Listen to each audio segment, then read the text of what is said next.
back to the Massive Impact Podcast. This is episode 011.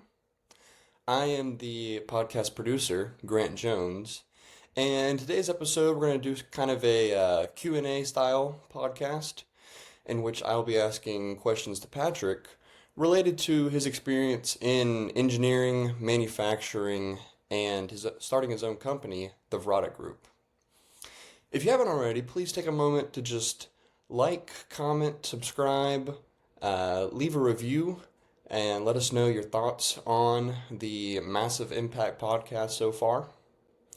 So with that being said, let's get right into the show. All right, so the first question for you, Patrick, is what was your experience like in the engineering industry out of college? Great question. So my experience in the industry straight out of college was just boiled down to one word: real. No theory. It was real. So it required a lot of action versus theorizing. And I felt like the action required was actually a lot simpler than what school would have you think is required. In other words, you don't need algorithms to solve balancing a line.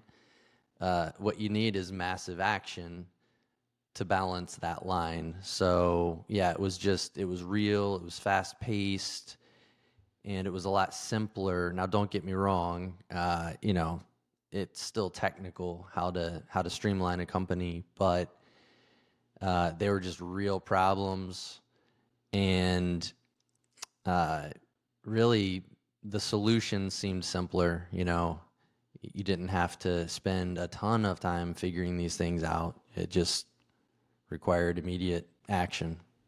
Gotcha.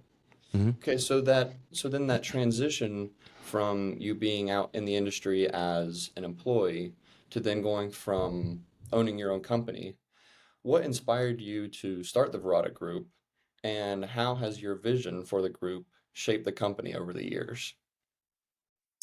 What inspired me, I would have to hand it to my wife. You know, I was sort of in between in my career, and I didn't have a plan per se. Coming off the heels of COVID, um, I was actually searching for something more full time, as an employee. Did some interviews and kept losing the interviews or losing the job opportunities to, $10,000, which I wouldn't settle to go down for. So really my wife kind of brought it to my attention. Why don't you just do this? Why don't you just do this? It's a natural fit.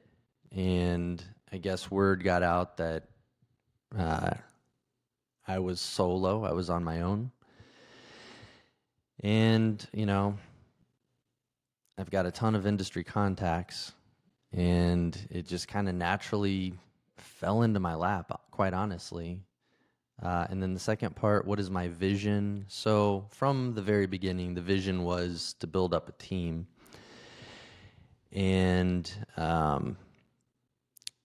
when I started out the VIRATA Group, it was me, but I called it the VIRATA Group. And I did that on purpose to pressure me to, get additional personnel, additional people. My vision is really simple. It's to help as many people as we can. If they truly want it, if they truly want change and results, and are willing to not fight that change, not resist that change, then our vision is just to add, I say it all the time, add massive value anywhere and everywhere. Take on projects that are uncomfortable for us. We've said yes to a lot of things before I understood really what it was that we specifically were going to fix. And that's been an asset to us because it keeps us sharp. And then my other vision, Grant, is really just always over deliver, So help as many people as we can, companies, and then over deliver. Like that's our destiny. those two Gotcha. things. Yeah. So to sort of follow up with just adding that value, adding that impact to these people and companies, what industries does the Verata Group specialize in, and what type of companies would you say would benefit most from your services? So industry specific, typically manufacturing, some Mhm. distribution. They're either making widgets or they're moving widgets. Now it could be a service based company as well, but by and large, it's manufacturing. We're indifferent to what the product is, but if there's a process, we can help them. Gotcha. Yeah, it could And it could even be. I'm sorry to interrupt. Could be medical. It could be a hospital because they have processes. Yeah. gotcha, gotcha. And for those who don't know, can you break down what a widget is in maybe one to two sentences? Yeah, and that's just a generic terminology for product. So, we help clients ranging from Department of Defense, uh, all the way down to food processing. You know, to me, it's all the same. I don't get caught up in what it is they're making because they're not turning to me or my team for a new recipe per se for the product. What they need is a new process to get that recipe produced in abundance more efficiently. Yeah. So, speaking of that wide range of company products that you can service, could you share an example of a company that you worked with before and how your team was able to make a measurable impact on their operations? Yeah. If I were to boil it down to one, I guess I'll go back to the Department of Defense uh, case study. We were brought in to balance a line, and in doing so, we were able to go from 3 shifts to one while increasing their throughput. Um, you know, the one shift outdid the 3 shifts production. Wow. Yeah, so they ended up getting more than a 10 to 1 return on their investment or ROI. And we did that by, you know, streamlining their processes, understanding their tack time, which is the time per unit that they have given their demand, and then aligning it with uh, the cycle times adhering to the tack times. And by understanding all of that and taking out the noise and the unnecessary motion and movement, we flipped some cells around. They were able to go from 3 shifts to one. But really, any client that we help, it's a very similar situation. It may not be 3 shifts to one, but again, they need to get those widgets out.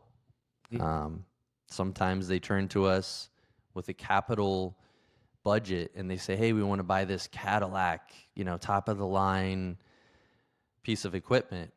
And when we really dig in and understand what it is that they want to achieve, they want to, hit some production goal. They don't need the Cadillac. We take them down to just the basic, the Ford or what have you, and that is more than sufficient. So then they get the result, but they also get a cost avoidance because they were about to invest substantial money into capital.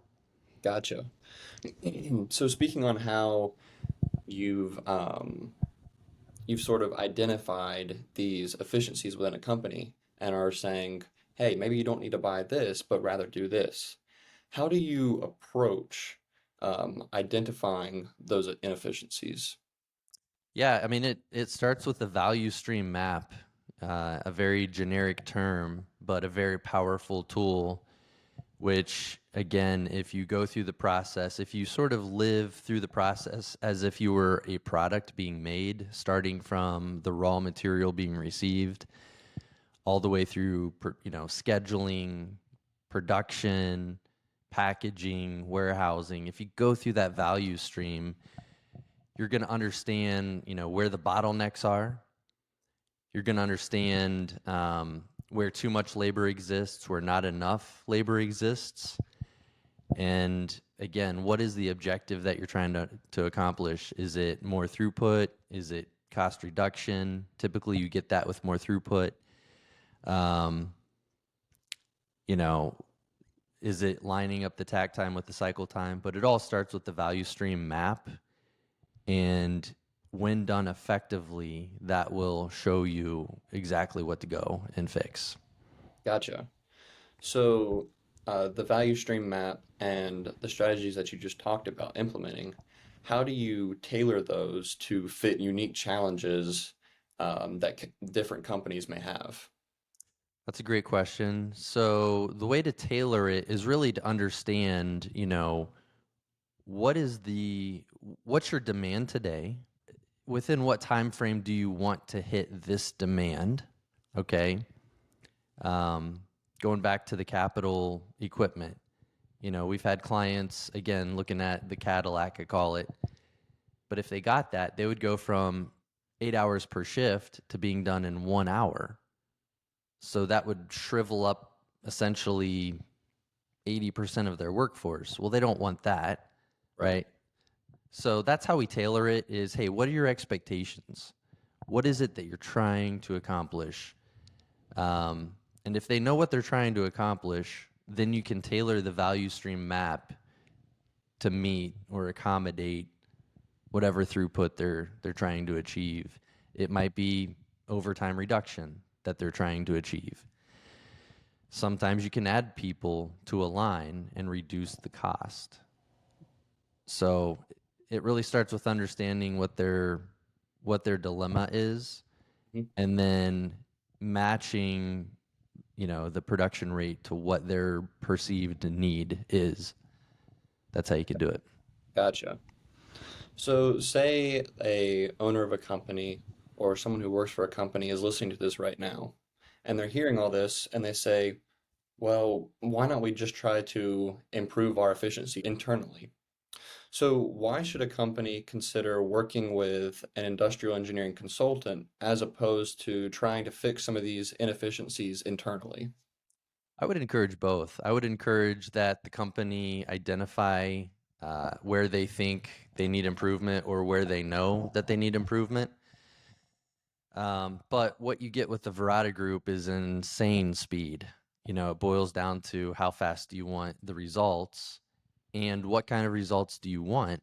Because, I believe objectively that a third party sees a lot more, um, you know, can see the forest for the trees. And whereas a culture might not see it, or if they do see it, maybe it's more acceptable because that's the way we've always done it. With us, we have no sacred cows. Uh, every solution is on the table when we go in there, and we will push the envelope. We will push it uh, to the point it's uncomfortable, and we'll tell the client, "Hey, here's your options." And I think that clients, again, to enact change, somebody has to be the change agent. Who wants to take that on inside an internal company and be kind of the bad guy?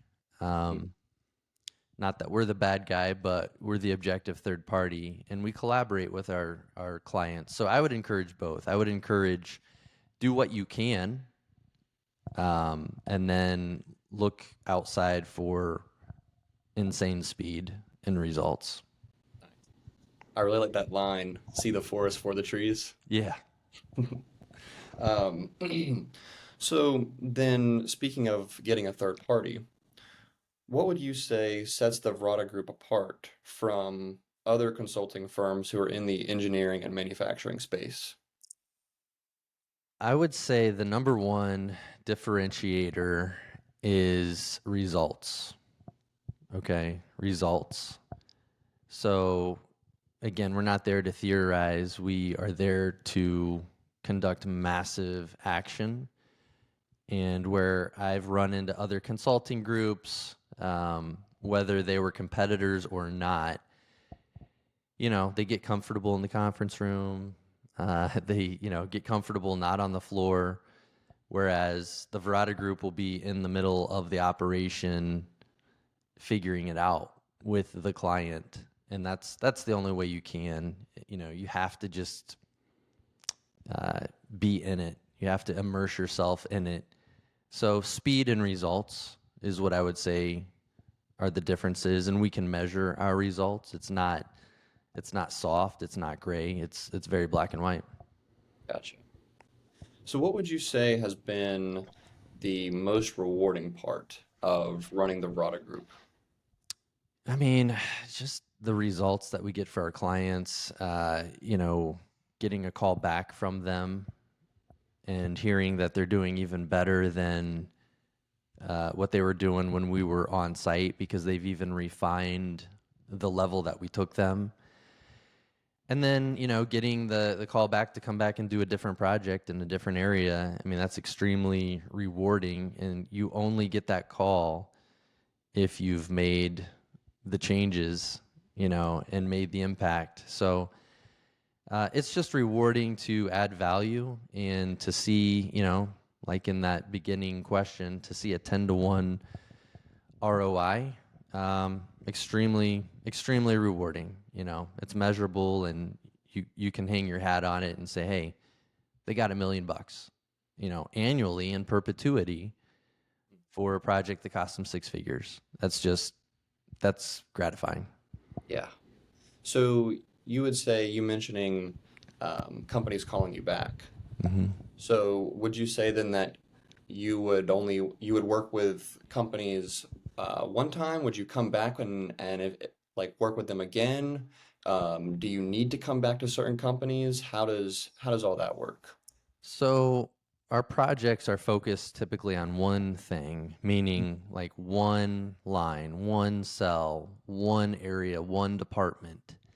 Because if you get stretched too thin, nothing's going to change for the better. So yeah, we do get called back because we take on singular projects at a time, and it's a recipe for success. We've talked customers out of business in initial engagements before where they just wanted to do too much. And it's like, no, let's slow down. Let's take a step back. What do we want to impact first? Yeah. Okay. And that's not to say that we can't affect a couple of metrics at a time. We do. But again, it's a singular focus on an area, department, a line, what have you. Mhm. And then let's cross that off the list and go on to the next. And that's where we get the call. Gotcha. Makes sense. So just speaking of overall manufacturing, what are some trends in manufacturing that you see shaping the industry within the next 5 to 10 years? Well, certainly we can't avoid AI and technology. Um, and those are very useful, powerful tools. It'll be fun to see the evolution of those tools. Um, like anything, there are limitations. AI isn't going to pick up your tables and cells and physically move stuff necessarily. I don't know. Maybe one day it will. But there is still that human element today. And like anything, like any model, garbage in, garbage out.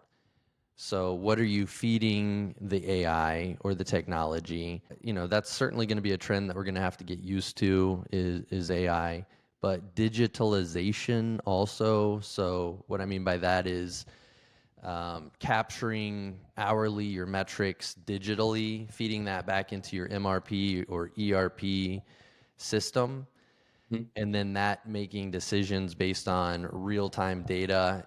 That's becoming a trend. It's not necessary, but it's useful. It has its purpose. Other trends that at least we are seeing is, we're getting clients that call us because they're growing and they're needing a new facility.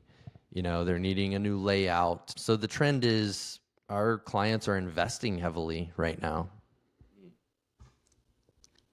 So, last question for you, Patrick, and I thank you for your time today. Absolutely. Thank Um, you. So if someone is listening to this and they're curious to know more about the Verata Group, or someone's listening to this and they say, "Hey, how can I get in a consultation with you?" What are some ways that they can do that? What is the best way that they can do that? Email me, Patrick at viratagroup.com. Find me on LinkedIn. Send me a DM. Those are the ways people sort of reach out to me for the first time for a consultation. We can talk through what it is you're looking for, um, and really kind of put together a strategic path for that client. Gotcha, gotcha. So go ahead and say one more time what the best ways were to get in contact with you. Those things Yeah. will be down in the link below.